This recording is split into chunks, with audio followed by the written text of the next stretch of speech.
Irmãos, na verdade, esse é um estudo que nós vamos fazer uma série chamada Educador Cristão, um retorno à doutrina bíblica. É uma série de estudos que serve para os cristãos, em geral, e também àqueles que querem uma mensagem mais bíblica, doutrinária, não chata, que nós vamos mostrar aqui que tem como ter uma teologia viva, uma doutrina viva, prática, e não cheia de termos técnicos, teológicos, para confundir só a cabeça do ouvinte também, não é? Na verdade, o meu objetivo aqui com esta série é mostrar que nós devemos sim dar atenção à Bíblia Sagrada, às doutrinas bíblicas, a Bíblia, a sua infalibilidade, sua suficiência, mas tornando isso cada vez mais prática nas nossas vidas. Então eu quero desde já convidar vocês a ler um texto bíblico que se encontra em 2 Timóteo, capítulo 4, dos versos 1 ao 5, que diz assim, 2 Timóteo 4, do 1 ao 5, eu vou ler na Almeida Revista e Corrigida. Conjuro-te, pois, diante de Deus e do Senhor Jesus Cristo, que há de julgar os vivos e os mortos na sua vinda e no seu reino. Olha o que ele vai conjurar, olha o que ele vai pedir, olha o que ele vai fazer um pedido de conjuração, é um pedido mais forte para Timóteo. Que pregues a palavra, instes a tempo e fora de tempo, insista a tempo e fora de tempo nessa pregação, redargas, ou seja, exorte, repreendas, exorte, com toda a longanimidade, olha que interessante que ele fala, e doutrina. Com paciência, com benignidade, mas com doutrina, seguindo a doutrina bíblica. Por quê? Porque virá tempo em que não sofrerão a sã doutrina, mas tendo comichão nos ouvidos, amontoarão para si doutores conforme as suas próprias concupiscências ou vontades exageradas, e desviarão os ouvidos da verdade, voltando às fábulas. Mas tu, sê sóbrio em tudo, sofre as aflições, faze a obra de um evangelista, cumpre o teu ministério. Eu quero falar aqui, nesse verso 2, principalmente, com toda a longanimidade e doutrina. Nós estamos vivendo um período onde nós temos que ter longanimidade. Longanimidade é ter uma paciência longa com algumas coisas que a gente está ouvindo e está vendo por aí. Mas não é por causa da longanimidade que nós não devamos ensinar doutrina, prezar pela doutrina da palavra de Deus. Então, com vistas a esse retorno à doutrina bíblica, é o que eu quero convidar vocês a participar destes encontros no Zoom, para que possamos gravar essas aulas e disponibilizar para que as pessoas possam, junto conosco, amar a Bíblia, viver a Bíblia e seguir a doutrina da Bíblia. Então eu quero dividir aqui algumas coisas que eu marquei aqui para que nós possamos refletir sobre esse assunto, tá bom? A primeira coisa que eu quero dividir com vocês é o que é um educador cristão. Se o nome da nossa série é Educador Cristão, o que é, afinal, ser um educador? Porque eu não chamei apenas de professor, instrutor, porque eu marquei aqui algumas características do que é um educador cristão. Primeiro, é alguém que precisa ter em mente que seu trabalho, antes de tudo, é um ministério. Ou seja, ele é servidor do corpo de Cristo por meio do ensino. Apesar de alguns receberem algum valor em espécie para dar aula, em primeiro lugar é um ministério, porque quem é educador cristão faria até de graça. Então existe aí um pensamento que nós devemos colocar aqui na nossa mente. A honra do professor que recebe pelo seu trabalho é muito bela, é muito bonita, é honrado para nós que recebemos pelo nosso trabalho, recebermos por aquilo que nós fazemos no ministério. mas é honra também das pessoas que contribuem para o ministério de um educador cristão, porque, na verdade, estão contribuindo para que um ministério permaneça. Então, eu quero que nós pensemos nisso. Em primeiro lugar, termos em mente, cada um de nós, que o nosso trabalho é um ministério. Nós estamos servindo no corpo de Cristo por meio do ensino. Tem pessoas que servem no corpo de Cristo por meio do canto, da música, em outras áreas, cada um em outra área muito específica, e nós servimos a Deus no ministério do ensino. É o ministério de levar o crente à maturidade cristã. Olha que lindo! Por intermédio, principalmente, da Bíblia Sagrada como regra de fé e conduta. É nosso trabalho levar a pessoa à maturidade. Não estou falando que nós somos alguém quem vai maturar a pessoa, vai ajudar a pessoa colocando maturidade nela, mas nós somos condutores através da doutrina bíblica. E veja que eu coloquei aqui uma coisa fundamental, porque nós estamos vivendo um tempo onde a Bíblia não é mais a regra de fé e conduta principal. A Bíblia tem se tornado, às vezes, um material secundário no pensamento de algumas pessoas que pregam, que ensinam. Mas o nosso ministério não é assim. Pense aí, você que está hoje participando dessa aula do Zoom aqui comigo. O que você faz quando você ensina, quando você está respondendo uma pergunta que alguém faz da Bíblia? Você está ministrando aquela pessoa. Você está ajudando aquela pessoa a alcançar esta maturidade com Jesus Cristo. Por isso que o educador cristão, olha só, eu amo falar essa frase, principalmente nesses últimos dias. O educador cristão crê na infalibilidade e na inerrância da Bíblia Sagrada. A Bíblia é infalível. Não existe falha na Bíblia Sagrada. A Bíblia não contém a palavra de Deus. A Bíblia é a palavra de Deus. Não tem erros na palavra de Deus. Na verdade, os erros que existem na Bíblia são os meus erros que ela aponta, são os nossos erros. Mas ela não tem erro, porque o grande autor da Bíblia é Deus, através do Espírito Santo, usando escritores humanos, mas Deus é o seu grande autor. Então, se nós somos educadores cristãos, é assim que nós encaramos a Bíblia Sagrada. De onde partiremos nesta série de reflexão? Porque quando eu fui preparar essa série, eu quis ter um referencial teórico de confiança. Nós vamos usar vários. Quando terminarmos essa, nós vamos para outro referencial. Mas nesta daqui, qual será o nosso referencial? Coloquei aí, ó. Será o Van Hooser, o Drama da Doutrina, tá bom? Então nós vamos usar este livro como base, porque é um livro que o autor, o Kevin Van Hooser, ele mostra a importância da doutrina bíblica, mas não só uma doutrina que fica aqui, ó, na cabeça, que fica intelectualizada. Ele chama de dramatizada, é uma doutrina que deve ser vivida. É uma doutrina que foi vivida e por isso que ela foi se tornando viva pelos seus escritores, e ela também tem que ser dramatizada por nós hoje, tá bom? Então esse é o livro que eu vou partir. Se você não tem esse livro e quiser comprá-lo para também ir participando através da leitura, é esse livro que eu vou usar como nosso referencial teórico, tá? Gente, vamos pensar uma coisa?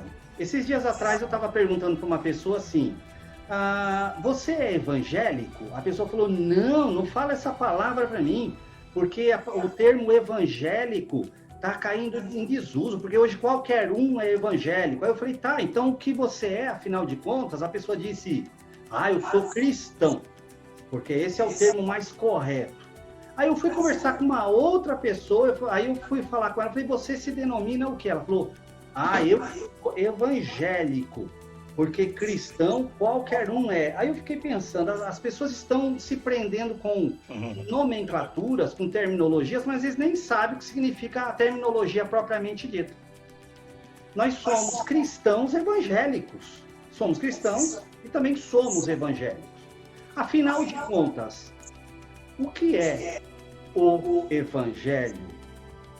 Eu coloquei aí 4 coisas importantes para saber sobre o que é o evangelho. Primeiro, é a graciosa autocomunicação de Deus em Jesus Cristo. Euangelion, no grego, boas novas, é mostrar Deus, é Deus mostrando, é Deus se comunicando na pessoa bendita de Jesus Cristo. Isto é evangelho. É por isso que não é errado falarmos que nós somos evangélicos também. Então, o evangelho é isso, é Deus se comunicando, é Deus se autocomunicando em Jesus. Quem é Deus? Olha para Cristo. Uma vez o próprio Senhor Jesus disse: vocês me veem constantemente e vocês me pedem para ver o Pai? Mostra-nos o Pai. Quem vê a mim, vê ao Pai. Isso é evangelho, é a autocomunicação de Deus em Jesus Cristo. Educadores cristãos, se querem ensinar o evangelho, a autocomunicação de Deus, só tem uma forma: na pessoa de Jesus Cristo. Outra coisa, o evangelho é inerentemente dramático. Quando eu falo em dramático, eu estou falando, como Van Hooser diz aqui no livro dele, ele precisa ser vivido, ele é um drama. Ele não é um monte de teoria, um monte de regras apenas para que eu possa intelectualizá-la e falar aos outros. O evangelho deve ser vivido. Por isso que, para eu ajudar as pessoas na maturidade delas, na maturidade cristã, eu também preciso passar constantemente por processo de maturação. O que é esse dramático? Eu coloquei aqui embaixo, ó, dramático, que tem como forma de linguagem o diálogo e se caracteriza pela ênfase na ação. O evangelho, então, é inerentemente dramático. É uma linguagem em forma de diálogo. É Deus falando conosco, nós falando com Deus, nós falando com o que está escrito falando conosco. E a grande característica do evangelho é eu viver o evangelho. Não adianta eu me denominar de educador cristão se a minha vida não é evangélica, se a minha vida não é pautada pelo evangelho de Jesus Cristo. Então, por que a doutrina cristã às vezes parece maçante, infelizmente fraca? Irmãos, sabe por que eu estou fazendo essa pergunta? Porque às vezes tem pessoas que falam assim: ah, não, mas se eu for dar doutrina na minha igreja, se eu for ensinar doutrina da salvação, doutrina do pecado, doutrina do homem, doutrina de Deus, doutrina do Espírito Santo, aí vai ser maçante e vai ser fraca porque não vai ser aplicada na vida da pessoa. Mas uma pergunta que nós temos que fazer é o seguinte: Deus é o autor da Bíblia. O Espírito Santo de Deus é aquele que torna viva a palavra de Deus em nós. Então, por que a doutrina cristã às vezes parece maçante, às vezes parece fraca? Será que a culpa está na doutrina? O que vocês acham? O problema está na forma com que se passa a doutrina, né? Exato. Tem que ser dinâmico.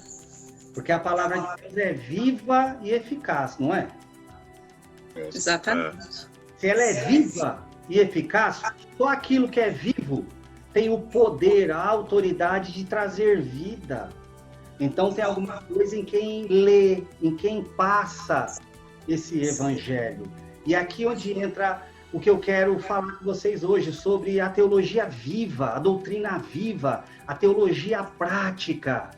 A doutrina, ultimamente, parece já não desempenhar nenhum papel expressivo na vida e no pensamento dos cristãos, se nós olharmos. Hoje em dia, se você falar que vai ter um momento onde será ensinado uma doutrina, a doutrina bíblica, onde vai ser ensinado um assunto específico doutrinário, é bem possível que neste ajuntamento terão menos pessoas do que em alguma outra atividade onde as pessoas poderão viver à sua maneira, à sua mercê. Infelizmente, nós estamos vivendo um período escasso de doutrina. O discurso, por exemplo, eu coloquei aí baseado no Van Hooser, sobre o inferno, o discurso sobre condenação e até mesmo sobre o pecado foi substituído por uma linguagem tolerante, de compreensão e empatia apenas. Por que eu coloquei apenas? Porque não é assim, então, Júnior, você está me ensinando que eu tenho que fazer uma pregação, um ensino, preparar um ensino que tem que ser intolerante, não tem que ter empatia nenhuma com as pessoas. Não é isso que eu estou dizendo. Eu estou dizendo que, às vezes, a preocupação primária é uma linguagem tolerante, para não falar para ninguém que exista inferno, tem que ser mais empático. E muitas vezes, uma dessas, a gente esquece de ensinar a doutrina, esquece de falar que existe sim um inferno, existe sim uma condenação às pessoas, existe sim o pecado e as suas consequências. Então, eu não estou aqui dizendo que nós não devamos ter uma mensagem tolerante e empática, mas desde que, em primeiro lugar, como educadores cristãos, nós ensinamos, sim, as verdades bíblicas sobre inferno, sobre condenação e sobre pecado. Uma outra coisa importante que eu vi, que é fundamental, que o Van Hooser trouxe no livro dele, é um pensamento que eu resumi assim, ficaram para trás os ensinos práticos sobre teologia e doutrina. Principalmente porque quando as pessoas hoje tentam trazer um ensino doutrinário, um ensino teológico, o que eu tenho observado e percebido, às vezes, é apenas um ensino cheio de jargões teológicos, cheio de termos teológicos, e termos que, às vezes, o povo está ouvindo e fica sem entender nada, fica um ponto de interrogação. Houve o estranho desaparecimento da doutrina na igreja. Eu não sei como estão as igrejas por onde vocês passam, onde vocês congregam, mas eu vejo em algumas igrejas por onde eu passo, algumas igrejas onde eu vou até ensinar, que desapareceu a doutrina. Não estou falando da minha igreja, não estou falando da sua, provavelmente a sua deve ter a doutrina bíblica, a teologia bíblica, mas às vezes nós encontramos igrejas por aí que deixam de lado o que é bíblico, o que é realmente doutrinário. Para muitos hoje, sentir é crer. Olha que frase é. Mas, irmão, eu estou sentindo. Mas olha os pelos arrugados. Mas aí a pessoa começa a sentir, aí você fala, tá, mas calma, mas o que a Bíblia tem a dizer sobre isso? Não, irmão, o importante é que eu estou sentindo. Eu tenho sentido coisas boas. Então, será que sentir é a mesma coisa que crer? Então, enunciar nossa fé em forma doutrinária é desnecessário para alguns, porque o importante é sentir. Tem um conhecido meu de uma determinada igreja que ele diz que esses tipos de pessoas são os crentes Roberto Carlos. São tantas emoções, vive de emoções apenas. Mas eu estou sentindo, o importante é que eu estou sentindo. O importante, será que é só isso que é importante para nós realmente? Será que sentir é o mesmo que crer? E quando falamos em crer, crer em quê? É a Bíblia, é a doutrina bíblica que aponta para nós aquilo que devemos crer. Seria até impossível, por ser causa de discórdia, esse negócio de sentir é crer. Porque cada um sente uma coisa diferente do outro. Não tem como eu falar que quando eu estou sentindo ali a atuação de Deus, a presença de Deus, falar assim, então todos têm que sentir exatamente da minha maneira. Então fica complexo esse negócio de sentir é o mesmo que crer. A fé, a crença, a doutrina é uma só. O sentir é de maneira diferente. Tem uns mais quietinhos, outros mais agitados, uns que sentem de uma forma, outros que sentem de outra, mas desde que até essa maneira de expor o sentir esteja baseado na doutrina também. Senão nós vamos ficar todos na igreja com um monte de ponto de interrogação no rosto e na vida. Com isso, teríamos um quadro mais ou menos assim, ó. Eu coloquei um quadro aqui baseado no Van Hooser.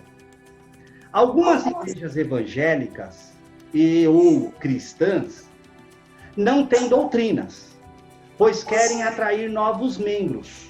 Então, como eu vou ensinar um evangelho doutrinário se eu quero alcançar novas pessoas? Essas pessoas vão ouvir as doutrinas sobre pecado, sobre o homem, e daí por diante, e vão se afastar da igreja, que aí é o progressismo na igreja.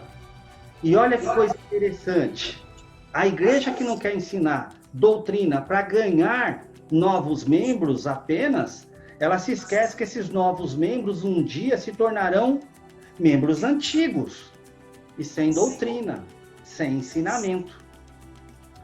Tem um outro extremo, outras mais tradicionais querem ser mais doutrinárias, pois querem manter o declinante número de membros que ainda tem. Essa daqui já pega o outro extremo, eles seguem um tradicionalismo. Não pode mudar, mas não está mais dando certo, mas já vimos que não é desse jeito exatamente que a Bíblia fala. Isso aí foi uma interpretação lá do passado para uma época específica. Não.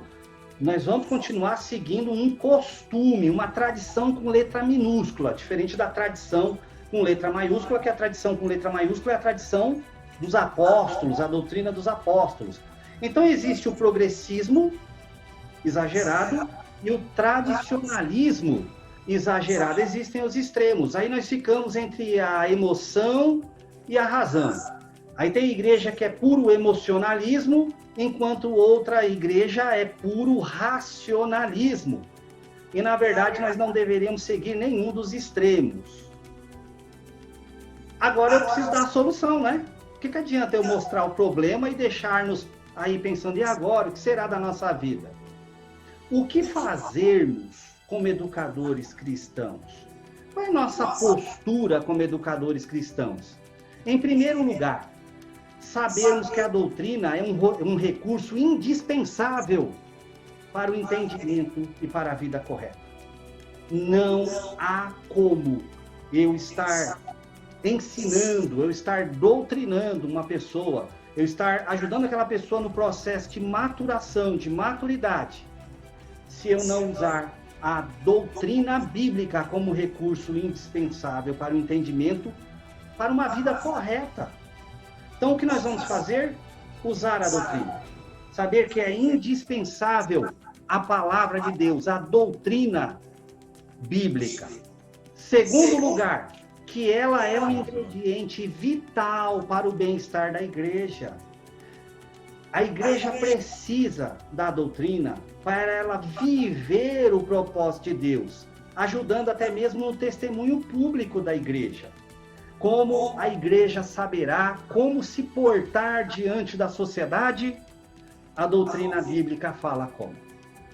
A doutrina bíblica explica como viveremos, como vivermos.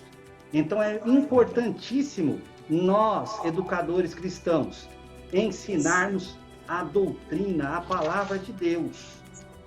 O problema não está com a doutrina. Lembra que eu fiz a pergunta anteriormente? Onde está o problema? Está no Evangelho? Foi respondido que não. Então o problema não está com a doutrina em si, mas com a concepção de doutrina. O que as pessoas pensam o que é doutrina. Ou talvez com as várias concepções que nos têm mantido cativos. Cada um tem uma concepção diferente do que é doutrina. E esse é um dos problemas, é cada um criar sua própria concepção de doutrina, ao invés de ver o que a doutrina bíblica fala sobre si mesma. Lembra que a regra fundamental da hermenêutica, a hermenêutica tem 5 regras, a regra fundamental é A Bíblia interpreta a própria Bíblia. Essa é a regra fundamental. Eu trouxe aqui uma frase de Agostinho para que nós possamos refletir. Ó. Diz assim: nas coisas essenciais, a unidade, ou seja, nas coisas doutrinárias que não dá para se mudar, porque é bíblico, é doutrinária, tem que ter unidade. Não pode cada um pensar de uma maneira diferente. Nas coisas não essenciais, aí sim, liberdade. Tem coisa que não é doutrinária. Tem coisa que é costume de uma determinada igreja. Ah, aqui nós tomamos ceia ao sábado. E vocês? Ao domingo. Aqui é uma vez por mês. E aí? Aqui é uma vez por semana. São coisas não essenciais. Nesta pode haver liberdade. Agora, o que Agostinho diz? Em todas as coisas, a caridade. Nós temos que ter amor. Nós temos, então, que ter o amor, a liberdade, mas principalmente nas questões doutrinárias, nós temos que ter unidade. Tá? John Stott, ele repete de novo essa frase de Agostinho na época dele. A doutrina tem relação direta com a vida diária do cristão. Tem gente que pensa assim, mas o que a doutrina tem a ver com a minha vida, Júnior? A doutrina não é um monte de ensinamentos? Só? Não. A doutrina tem uma relação direta com a nossa vida, com o nosso dia a dia. Por quê? É a doutrina quem nos orienta em um projeto de vida para a glória de Deus. Não é para a glória nossa, do nosso, entre aspas, ministério, dos nossos talentos. A doutrina nos dá orientação num projeto de vida que nós vamos glorificar, exaltar o nome do Senhor Jesus Cristo. É a doutrina bíblica quem nos mantém numa constância na vida cristã. Por que existem tantas pessoas inconstantes na fé, levados a qualquer vento de doutrina? Porque não estão abalizados, fundamentados, enraizados na doutrina bíblica. A doutrina bíblica nos auxilia a ter uma vida cristã equilibrada entre a emoção, o sentimento, a razão, o pensamento, o conhecimento. A doutrina bíblica serve para ser esta nossa bússola, este nosso equilíbrio, tá bom? Esta série, baseada no livro do Van Hooser, que é este livro aqui, é um auxílio, então, para isso. É um auxílio para quê? Para ministros e cristãos evangélicos em geral, para que não desprezem a doutrina bíblica como algo irrelevante. Então, eu quero falar com você que está aqui hoje, comigo aqui, ó, ao vivo, e quem vai assistir depois também. Vamos valorizar a doutrina. Vamos servir a Deus através da bússola da palavra dele. Não vamos deixar a doutrina cair na irrelevância, achar que nós temos que mudar a doutrina para adaptar os pecados do homem. Não, a doutrina não pode ser mudada. Nós precisamos mudar. A doutrina bíblica não será mudada. Então, é um auxílio para ministros e cristãos evangélicos em geral. E é também um auxílio para teólogos, estudantes de teologia já formados, e demais educadores cristãos na escola bíblica, nos cultos de doutrina, de ensinamento. Para que serve, então, essa série que nós vamos fazer aqui? Vai ajudar esses teólogos e educadores cristãos na parte motivacional, motivando cada um a não negligenciarem as necessidades da igreja também. E quais são as necessidades da igreja? São muitas. A principal necessidade da igreja é viver a vontade de Deus, é glorificar a Deus. Mas também existem muitas coisas na parte emocional, sentimental, que precisa, sim, ser resolvida. Então, nesta série de estudo que eu vou passar com vocês, eu vou tratar dessa parte teórico-prática da doutrina, tá? Por isso que o nome do livro do Van Hooser é O Drama da Doutrina. Eu preciso da doutrina. Mas eu também preciso dramatizar essa doutrina. Ela tem que ser vivida. E não apenas ficar na nossa teoria, voando de lá para cá, tá bom? Então nós vamos também refutar, desmentir de uma vez por todas a dicotomia comum entre doutrina e vida real. Não tem como dividir, não tem como separar vida real de doutrina. A nossa vida no dia a dia deve ser abalizada, pautada na doutrina, porque, afinal de contas, até a própria doutrina bíblica, ela foi fundamentada na vida real dos apóstolos, foi fundamentada na vida real das pessoas que viveram naquele período, enquanto a doutrina estava sendo escrita, revelada e redigida pelos homens de Deus, não é isso? Agora, uma coisa importante também de se frisar aqui é que a doutrina bíblico-cristã nos orienta no caminho da verdade e da vida. Como eu vou negligenciar a doutrina se é ela quem é o nosso caminho, é a nossa orientação na verdade e na vida, do que é viver? Deus tem um propósito de vivermos uma vida e vida em abundância. E esta proposta está estruturada na palavra de Deus. Portanto, é nada menos do que uma receita para a realidade. Tem pessoas aí não vivendo ainda a realidade dos propósitos eternos de Deus na sua vida, porque não está seguindo a receita, e a receita está na Bíblia, na doutrina bíblica. Aí eu coloquei um desenho aqui, ó, lá no canto, para mostrar, ó, cada dia a pessoa tem uma cara diferente, ó, dependendo do dia. Então ela segue o que está fora, o que diz o que está aqui fora. Por exemplo, a pandemia vai agora entrar num processo de, agora vai acontecer, aí a pessoa começa a lá, Monday, Tuesday, vai vivendo cada dia conforme ele acha que deve viver. Aí a pessoa fala, como é que eu faço para ter até mesmo um comportamento, uma personalidade, um humor mais estável e não instável? Vamos seguir a doutrina, a palavra de Deus, ela quem é a nossa regra de fé, conduta, comportamento e até mesmo de sentimento. Aí eu coloquei até uma frase lá embaixo, ó, um rapaz orando lá, dizendo, pratique o que você prega. E aí você vai pregar o que você pratica. Uma doutrina mesmo evangélica, ela é baseada nessa via de mão dupla. Eu vou praticar o que eu estou pregando e vou pregar o que eu estou praticando. Que foi isso que o apóstolo Pedro disse lá no dia de Pentecoste. Logo depois que teve a efusão do Espírito ali em Atos 2, ele disse para aqueles homens, varões, ouvi o meu evangelho. Ué, mas o evangelho não era de Pedro? Ou era? Era também no sentido de que ele era a carta viva de Deus, ele era o evangelho vivo. Nós somos as cartas escritas de Deus, nós somos o evangelho, porque vivemos o evangelho.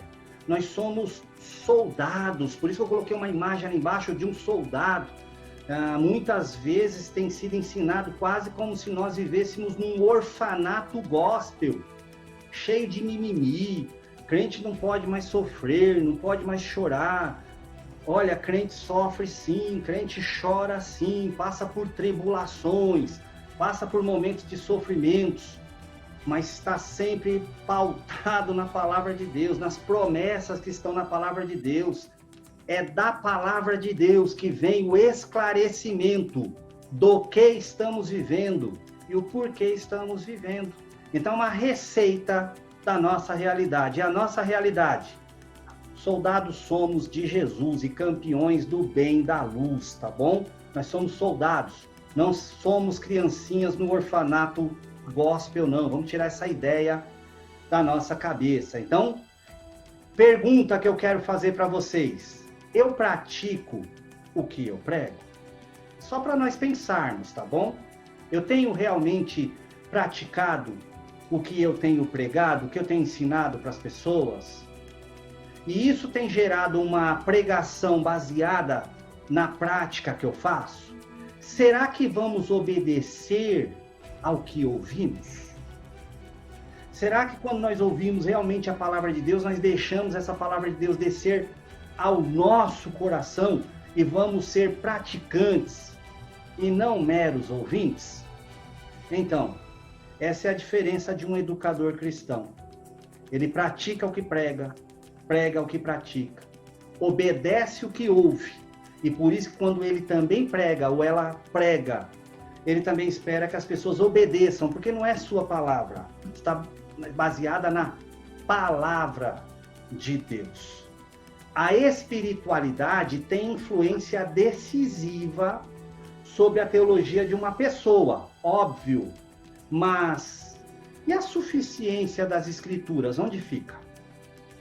Essa pergunta é para nós pensarmos no seguinte: a pessoa, quando ela tem uma vida espiritual, de dedicação, de oração, de jejum, de consagração, isso é muito influente para que a pessoa siga uma teologia, uma doutrina mais firme, uma teologia onde ele não escorregue em qualquer emocionalismo ou, quem sabe, até mesmo em qualquer outras doutrinas. Mas nós não podemos esquecer-nos que não é só a espiritualidade baseada na nossa espiritualidade, mas na suficiência das escrituras também. Então eu preciso da doutrina e do Espírito Santo de Deus, que vivifica essa doutrina dentro de nós. Eu preciso remar com os dois remos no barco. É crescer na graça, na espiritualidade e no conhecimento, na doutrina. Se eu remar de um lado só, remar na graça, na espiritualidade, meu barco vai ficar girando em torno de si mesmo. Se eu remar só com a doutrina, com as escrituras, na parte doutrinária, meu barco vai girar em torno de si mesmo. Então eu cresço na graça, cresço no conhecimento, creio na espiritualidade, cresço na espiritualidade, mas cresço também na doutrina da palavra de Deus, tá bom? Olha, para nós irmos terminando, nós estamos vivendo uma era de mudanças dramáticas, até mesmo grandiosas. Quem diria que um dia estaremos fazendo encontros em grande quantidade virtual? Quem diria que nós estaríamos vivendo um período onde ideologias não estivessem só sendo pregada na sociedade, mas estivesse entrando, invadindo as igrejas e ainda com conotação como se nós fôssemos fóbicos. Tudo termina com fobia agora. O cristão não pode mais falar, não, mas é bíblico a pessoa não se comportar de tal maneira, é bíblico a pessoa ela não ter tal opção, não optar por tal pecado. Não, você é tal coisa fóbico. Aí eu fico preocupado, porque as pessoas que falam que tudo termina com fóbico, a maioria delas, não todas, a maioria delas nem sabe o que é uma fobia. Aí eu fico pensando, puxa vida, fobia é uma doença. Por exemplo, a aerofobia é medo exagerado de altura. Então a pessoa tem palpitações no coração, taquicardia, a pessoa tem sudorese, a pessoa tem tremedeira, síndrome do intestino irritado, a pessoa tem vertigens, a pessoa desmaia. Isso é fobia. Agora, eu não concordar com a posição, com a opinião, com a ideologia de uma pessoa, eu dou a conotação de fobia. Eu não sei quem é o mais tolo. Quem não sabe o que é fobia e coloca o termo fobia, o sufixo fobia em tudo agora, ou o mais tolo é quem deveria conhecer, como alguns que seguem as áreas de saúde mental, que ficam usando esse termo como se fosse apenas discordar de alguém. Então nós estamos passando por mudanças dramáticas, até grandiosas, que nós temos que fazer uma escolha hoje, educadores cristãos. Nós vamos mesmo acreditar que tudo é fobia? Daqui a pouco, por você não gostar de brócolis, vai ficar brócolofobia, você é um brócolofóbico, você não gosta de brócolis. Alfaçofobia, se você não gosta de alface, pelo amor de Deus, não poder mais gostar de uma coisa ou não concordar com outra. Então nós temos que tomar uma posição, realmente, no que cremos. Modernismo para pós-modernismo. Pluralismo religioso, eu estou falando das mudanças, tá bom? De modernismo para pós-modernismo. Olha quantas mudanças.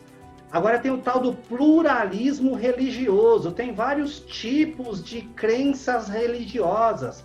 E o importante é que todo mundo tem que estar junto e não tem uma doutrina única.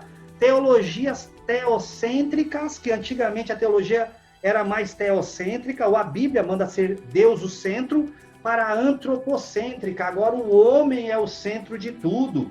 Agora é sempre eu ali, coitado, sofrendo, chorando, e Deus tendo que se movimentar por minha causa. É Deus se movimentando, Deus fazendo, e eu não faço mais nada para Deus. Tudo está girando em torno do homem, do bem-estar do ser humano. Quantas mudanças, e o pior é que são mudanças ruins às vezes, mudanças que nos deixam cada vez mais para baixo. Uma coisa é certa, quem está cansado da doutrina, está cansado da vida, pois a doutrina é a essência da vida. Eu quero fazer um convite, uma convocação a vocês que estão aqui participando da aula comigo, aqui, ao vivo, e para os que assistirão depois. Vamos nos motivar com a doutrina, vamos ser motivados pela doutrina. Eu não quero me cansar da doutrina, porque eu amo a doutrina bíblica.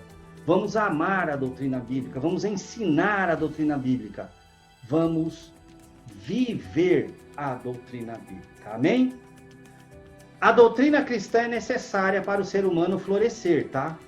Eu queria tanto florescer no meu ministério, florescer no meu casamento, florescer no meu trabalho, florescer na minha saúde mental até, espiritual. Então, a doutrina é necessária, a doutrina cristã. Então há uma esperança, até mesmo para a árvore que foi cortada, a Bíblia diz. E qual é a esperança para nós? E eu quero convocar vocês também para que levemos essa esperança às igrejas, às pessoas, aos cristãos evangélicos. Vamos ensinar a doutrina de uma maneira viva. E como se ensina a doutrina de maneira viva? Vivendo a doutrina, pregando o que vive e vivendo o que se prega. Há esperança ainda para as nossas igrejas, tá bom? O estereótipo da doutrina como elemento seco e empoeirado representa uma péssima distorção da realidade. Tem gente que fala, não, mas não ensina a doutrina não, porque é um negócio totalmente seco, frio, cansativo ensinar doutrina na igreja para as pessoas. É velha, coisa velha.